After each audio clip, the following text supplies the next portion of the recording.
जय श्री कृष्णा। आज हम जानेंगे पुत्रदा एकादशी की व्रत कथा और उसका महत्व। पौष पुत्रदा एकादशी का महत्व। धर्मराज युधिष्ठिर कहने लगे कि हे भगवान, आपने पौष कृष्ण एकादशी अर्थात सफला एकादशी का महात्म्य बताकर बड़ी कृपा की। अब आप कृपया करके मुझे पौष माह के शुक्ल पक्ष की एकादशी के विषय में भी बताइए।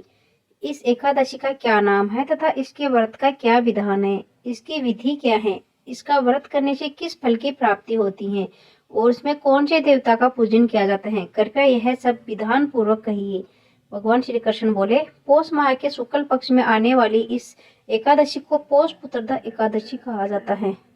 इसमें भी नारायण भगवान की पूजा की जाती है। विधि पूर्वक इस व्रत को करना चाहिए। इस चर और अचर संसार में पुत्रदा एकादशी के व्रत के समान दूसरा कोई व्रत नहीं है। इसके पुण्य से मनुष्य तपस्वी, विद्वान और लक्ष्मीवान होता है। इसकी मैं एक कथा कहता हूँ, सो तुम ध्यान पूर्वक सुनो। तो आइए शुरू करते हैं पौष पुत्रदा एकादशी व्रत कथा।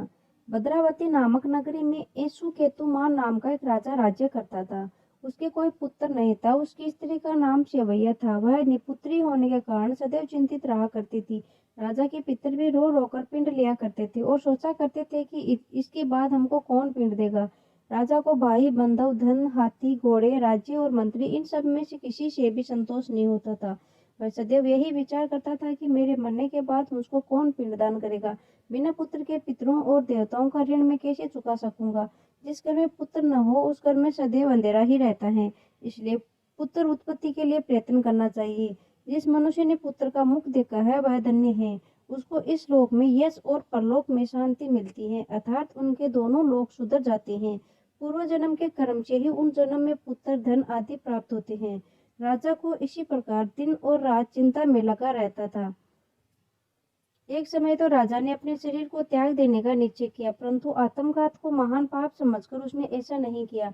एक दिन राजा ऐसा ही विचार करता हुआ अपने घोड़े पर चढ़कर वन को चल दिया तथा पक्षियों और वृक्षों को देखने लगा। उसने देखा कि वन में मर्ग, व्याघ्र, सुअर, सिंह, बंदर, सर्प आदि सब भ्रमण कर रहे हैं और हाथी अपने बच्चों और हथिनियों के बीच घूम रहा है।